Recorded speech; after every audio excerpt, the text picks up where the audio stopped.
little guide that we created that goes over some different tips and tricks when eating out at restaurants. When we work with our clients, there's all different ways that we approach eating out and your social life, and it really depends on each person, what their goals are, what they're trying to achieve. But this is something that we created for those that are tracking macros, that are trying to be a little more specific with their goals, but still are able to enjoy their social life. And this next slide kind of goes more into it. But before we get to it, I just want you to comment if you are watching live below, just comment live. If you are watching the replay, go ahead and comment replay.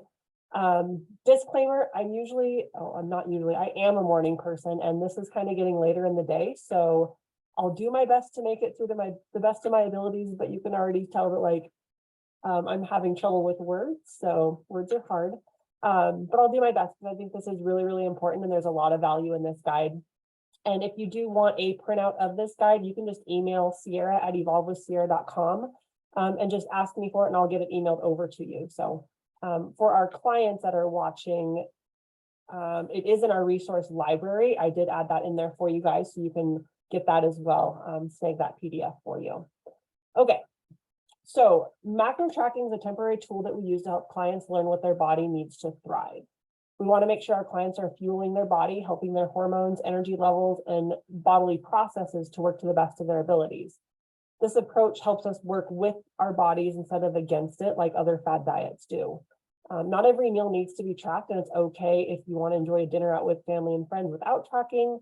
I don't like the term cheat meal because it gives a negative connotation and thought to what you're doing. When going out to enjoy a dinner with friends and family, it shouldn't be looked at as a negative experience or you not doing something that you shouldn't be doing. So really keep in mind when you are dining out, eating at restaurants, eating something that may not be on plan, that it's not cheating. It's just a part of life. And it's one of those things that we have to find balance in. And to find balance, it really does start in our mind. So just be aware of that and make sure that you aren't using the words cheat meal or free meal or anything like that.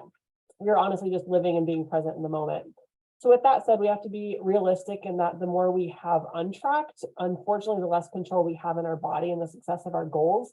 But that doesn't mean that you still can't reach your goals. It may just be maybe a longer period of time, or you do have to tighten the reins in other areas in order for you to have more flexibility if you do enjoy things such as eating out. So it's all about perspective and expectations with that.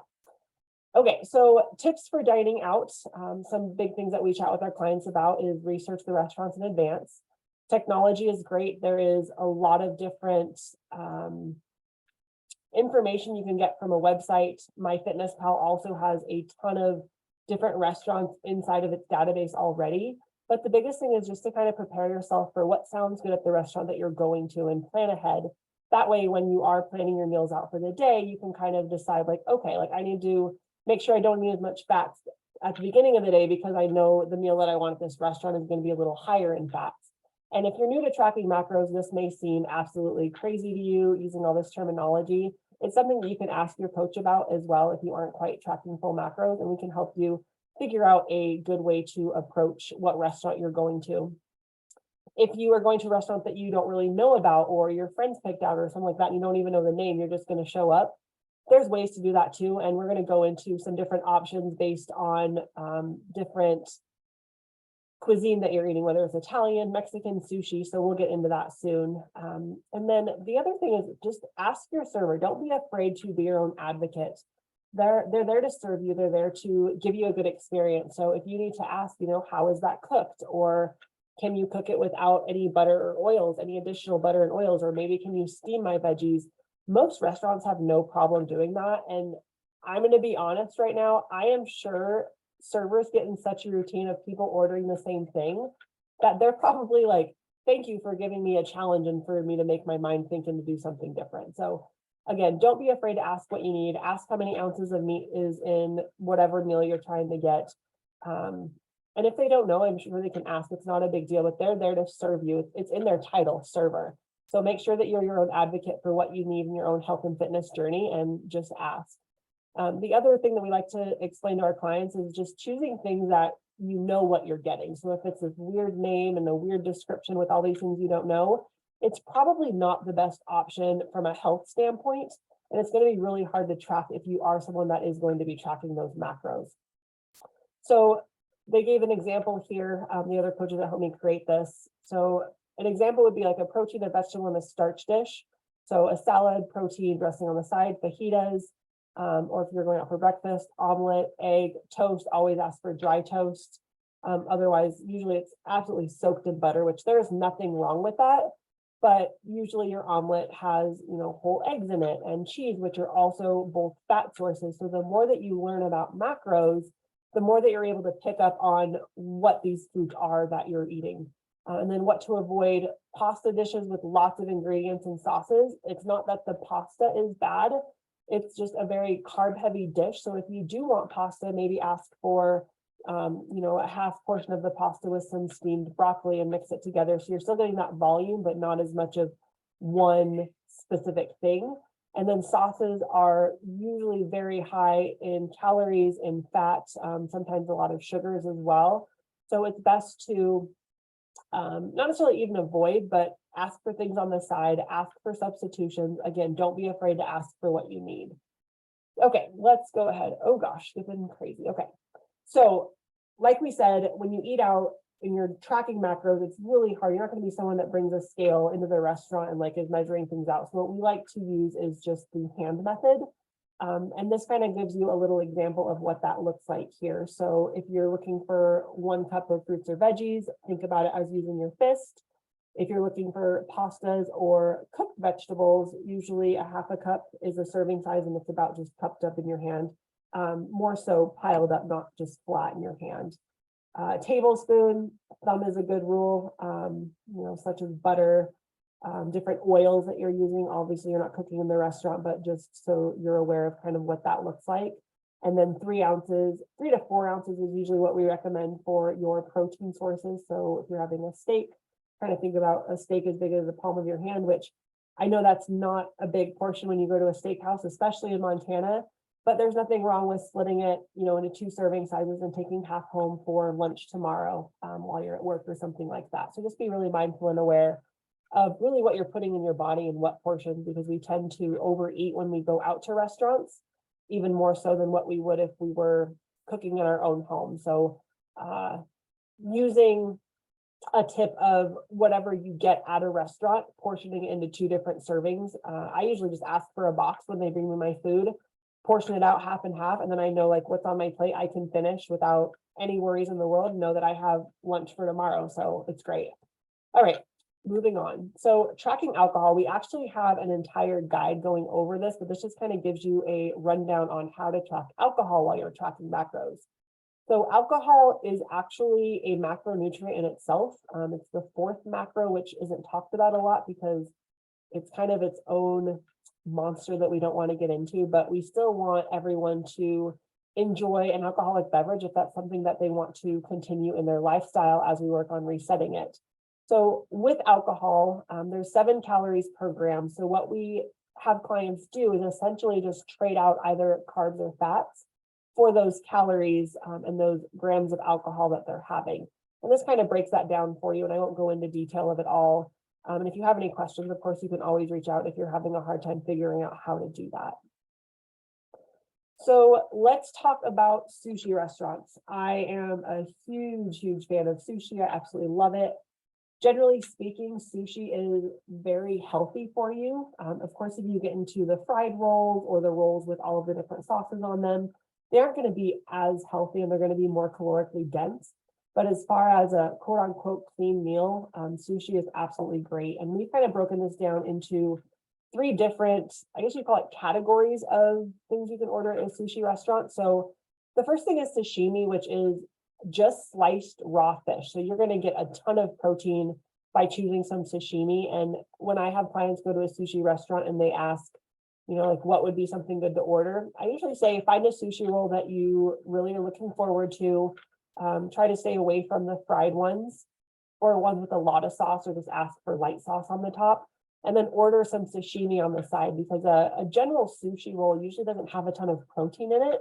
Yes, there's a lot of good fish, whether it's lean pieces of fish or ones that are higher in fat, but it's the healthy kind of fat. but it's good to have that extra protein on the side as well with some sashimi. Now, nigiri, I believe is how you pronounce it. Forgive me if that was wrong. But it is the sliced sashimi over rice. So you're going to get your protein from the fish and then your carbs from the rice. And if there's nothing else on it, there's usually not a lot of fat in it unless you're choosing something like salmon or a fish that's a little fattier. And then obviously our sushi rolls, and sushi rolls vary all over the place, from lean fish to something like smoked salmon, which again, there's nothing wrong with fat, and that is a healthy fat option for you as far as the different types of fats. But usually they sneak in things like cream cheese, or the spicy mayo, or if you're getting the spicy tuna or like a spicy salmon roll, that fish has been cut up and mixed with the spicy mayo. So you're getting a little bit of more fat content than if you were just to get a roll without, that's more in its natural state, I guess we'll call it. But this kind of breaks it down for you. Again, if you want me to email this over to you, just send me a message, Sierra@evolvewithsierra.com, and I can get this PDF sent over to you. And it kind of gives you a good breakdown of all of this. And like I said, this is in MyFitnessPal. If you are tracking macros, you can just type in sushi and then whatever roll you want. Obviously, if you're going to a specialty sushi place and they name the roll something different, you kind of have to just guesstimate here. But generally speaking, most have the spicy tuna roll, the spicy salmon roll, the rainbow roll, the spicy eel roll, or the rock and roll. So there's a lot of ones that are the same at all different sushi places, but if not, just choose the best one and just go from there. Again, this isn't something that you do every day. You're not going to go out to eat every day. It's a special event, and I don't want you to overthink it or cause any more anxiety.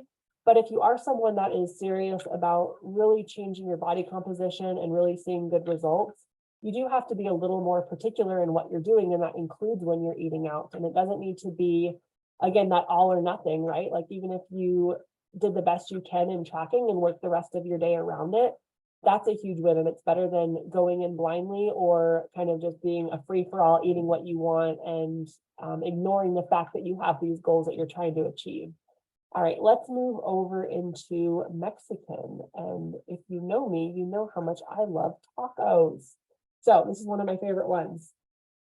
Your girl loves chips and salsa, I will admit it. And this is something that is a little challenging at Mexican restaurants, because you get there and immediately they're throwing baskets of chips right in front of your face. They're like hot and salted, and then this fresh salsa, and it's so good. And I never want clients to think that they can't have anything that totally goes against what we represent and Evolve. We want there to be no restrictions, and just figuring out a way to balance the things that we enjoy, including our social life, including cocktails, including chips and salsa. But I really like the second one here that says fresh cut veggies are better than chips. From a health standpoint, absolutely. So when you sit at the table and they bring the basket of chips, maybe you say, hey, can we get some fresh cut veggies with some guacamole? So the guacamole is going to be pretty heavy in fats, but again, it's fat from avocado, which is very, very good for you. And you can have a few chips and then have the veggies as well. And that way you can still eat and kind of socialize with everyone else around the table without feeling like you're just kind of sitting there looking at the box of chips or basket of chips, hating life. Because I've been there when I was in prep. It's not fun when I was competing for bodybuilding. So again, it's kind of look at it as finding substitutions for what you used to do instead of just eliminating behaviors altogether is a good thing to think about. So again, let's just kind of go through this list together. Corn tortillas are going to be a better option than flour tortillas. I'll be honest, I'm not a big fan of corn tortillas, so I get flour tortillas and I just cut back on my chips because it's going to be a little more carb heavy with the flour tortillas. Yes, it's not as healthy because it's flour versus corn, but again, it's something that makes a difference to me and I want to enjoy my tacos, and so I opt for flour. But it really just depends on where you're at in your health and fitness journey. If you are someone that is really looking at it from a health standpoint and you want to really clean up your diet and just eat more and more healthy foods, depending on where you're at on that health and fitness spectrum, which I did a webinar on, gosh, it's been a couple months now, but it is on our YouTube page if you did want to check that out. But essentially, it's just kind of where you're falling on that. Where are you at in your path, and how do we slowly inch our way towards better health? Okay, soft shell over hard shell. Obviously, if it's a hard shell, it's fried. It's been fried in fats, and usually in restaurants, it's not the healthy kinds of fats. So you're better off for a soft shell. And then if you are choosing between like fajitas, burritos, or chimichangas, usually fajitas is the best way to go. For one, they're deconstructed, so you can kind of get an idea of how much meat you're having. And then obviously your veggies are great. And then how many tortillas that you're going to have. And maybe you have 2 flour tortillas and the rest of the meat or whatever serving size that you have, you just eat without a tortilla. And you just have a lot better way of controlling the portions if it's kind of deconstructed like fajitas is, as opposed to a burrito where everything's shoved into a soft shell and kind of mixed up, and you don't really know sometimes what is even in there, let alone how much of what is in there. And then salsa is going to be a lot less calories over sour cream. Salsa usually has no fat unless they do mix in some sort of cream, and it's like a creamy salsa. I've never seen it in a Mexican restaurant, so if you can opt for the salsa and instead of the sour cream, it's going to save you a lot of fat calories, especially if you are going for more of the fattier things for dinner or over the course of the day. Okay, let's move on. So Italian, this is good. Italian's a tricky one because there is a lot of things that are pre-made, pre-mixed, and it's really hard to guesstimate. But again, just do the best that you can. In MyFitnessPal, you can always like something like Olive Garden's a great one to use as kind of a generic entry because all of their food is in there. So if you go to, like more of a mom and pop Italian restaurant in your town, you can always look up Olive Garden spaghetti and meatballs and just add that in, knowing that it's not going to be exactly the same, but it's best than not having anything in there at all if you are someone that is tracking. Again, be your own advocate. If you do want to ask for the pasta and the sauce and the meatballs on the side, like there's nothing wrong with that. And most places are very happy to accommodate that. So let's go over a few things to be aware of when you're eating at an Italian restaurant. So thin crust over regular thick crust, it's pretty self-explanatory, but the thinner the dough, the thinner the pizza, hence the less carbs that there's going to be in it. I actually prefer thin crust myself, so that's an easy one for me. Red sauce over white sauce, like we talked about. Anytime you have creaminess,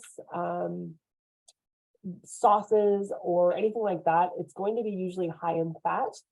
And dairy as well. So there are some that's dairy sensitive, that too. So if you can opt for a red sauce, if you are someone that absolutely loves white sauce, ask for it on the side and just use it sparingly. There's nothing wrong with still having that if it's something that you truly do enjoy. But if you don't really have a preference, I would say opt for the red sauce every time. Cheese, Italian places are really good at giving you a lot of cheese on things. They put a bunch of cheese in your pastas and then come over and ask if you want fresh cheese on top. And sometimes you just can't say no. So if you do, just ask for half cheese or no cheese in your dish as they make it, and then have them bring the fresh cheese over if that's something that you really do enjoy, or vice versa, or a little half and half. But again, don't be afraid to ask for what you need and want at a restaurant. I know it's scary, and I know some people look at you like, really, you have to do this, but you're doing this for your own body and what you need. And if someone else has a problem with it, that needs to be on them. You need to do what you need to do to reach your goals, to become confident, become happy. And it starts with being your own advocate and asking for what you need in order to be successful. The last thing we want to talk about is just lean meats with your dish. So a lot of pasta dishes usually they either don't come with meat or you have to specifically ask for like an add-on, and always ask for the add-on with meat, because the best thing you can do if you are eating a more carb heavy meal is to pair it with a protein and some sort of fat. But we talked about the cheese being fatty in most Italian dishes, so you don't need to worry about that. But always choose a meat with any sort of meal that you're eating. So whether it's chicken, shrimp, Canadian bacon, those are usually the typical ones found in Italian restaurants. And then of course, load up on the veggies as much as you can.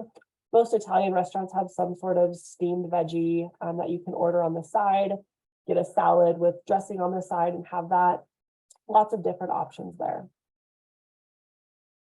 Okay, let's talk about pasta now. I know we kind of touched on it, but avoid stuffed pastas. So again, those are going to be calorically dense. They're usually stuffed with different cheeses and sometimes sauces. It's just kind of piling on the calories that you don't necessarily need to still have a good meal and a good social experience. We already talked about choosing the red sauce over white sauce. White wine sauce is also a good alternative if you do want a white sauce and not a red sauce. We just want to be mindful of the Alfredo or cream sauces. And again, nothing wrong with it if you want it, just ask for it on the side and just kind of use it sparingly with how much you need in order to actually enjoy the meal. Once you start doing that, you realize how much you don't need. And I know you're probably looking at me like you're crazy, like I love all the sauce all over my noodles. But once you start doing this, you're going to feel better. You're going to feel more in control. You're going to see results that you're trying to get faster if you take a little more intentionality with this approach when you are dining out. We already talked about choosing veggies, and then the cheese, ask for half the amount, less cheese, or even no cheese, and see if you notice a difference.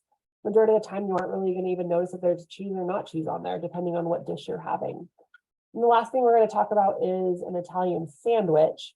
So again, this kind of is going to depend on how far you want to take this control over your diet. And if you are someone that is in a plateau or have been trying certain things and you just can't really see results, you have to take a little more time to really get narrowed and dialed in with this. And I know that sounds not so fun, but if what you're doing isn't working, there has to be changes and sacrifices that are being made. But let's talk about how to do this. So you can either destruct your sandwich and kind of figure out, okay, like using our handheld method, or if you get a sandwich to go and go home, sometimes it's good to just weigh it out so you know. The other option is to just ask as they're making, like, hey, how many ounces usually goes on a 6-inch sub? If you're like at Subway or something like that, and usually they'll be able to tell you that, or just watch how they're preparing it and you can get a better idea before it's like slammed between two pieces of bread with all the veggies and everything inside. Sauces and condiments on the side, or choose low calorie options. So any sort of mustards are really, really great. Extra vinegar, I love vinegar, so I always ask for extra vinegar all over my bread because it just soaks in and it's so good. And then skipping the grilled sandwiches, hot paninis, things like that, because they're usually going to be caked in butter before they're grilled. This is going to add that not so good fats to your diet. So just being mindful, making choices, healthier versions of what you enjoy slowly is going to be your best bet here. And then I'm just going to go read this last page for you that is in the PDF that I will send out to anyone who wants it. Health is a journey, a lifelong journey, not a 30-day diet, a quick fix, or spending hours in the gym every day. So when we choose a path that isn't sustainable or doesn't work with our schedule or lifestyle, we're going to fail at some point. What if instead of adopting the all or nothing mindset, you took a look at your current lifestyle and just modified it? Here at Evolve, we help you make small pivots and adjustments that add up to big changes that last, because we as women understand that as you evolve as a woman, it's crucial to find a program that evolves with you. So if you're ready to find more balance in your life, improve your self-confidence, and create the very best version of you, we invite you to join our private Facebook community, which if you're watching this, you're already inside. If you aren't, and I've sent this link out directly to you, just message me and I'll get you a link to that, because we would love to have you in there. And if you ever do want to work with one of the Evolve coaches or just learn about our programs and the different investments that we have to offer, you can always message me at any time and we can jump on a phone call and just kind of discuss that, discuss your goals, see if we're even a good fit for you. And if not, I have no problem kind of leading you and guiding you to someone that I feel is a better fit for you. It's really important for us to make sure that anyone that we bring on into Evolve is someone that we're very confident that we can help and our personalities align, our goals align. And if not, they're like, not everyone is for everyone, and that's okay. So regardless, if you jump on a phone call, I don't want you to feel like you're obligated to work with us whatsoever, because we want to make sure that it's a good fit for everyone involved. So I think that's it for now. If you guys have any other questions, go ahead and comment below in the video inside the Facebook group.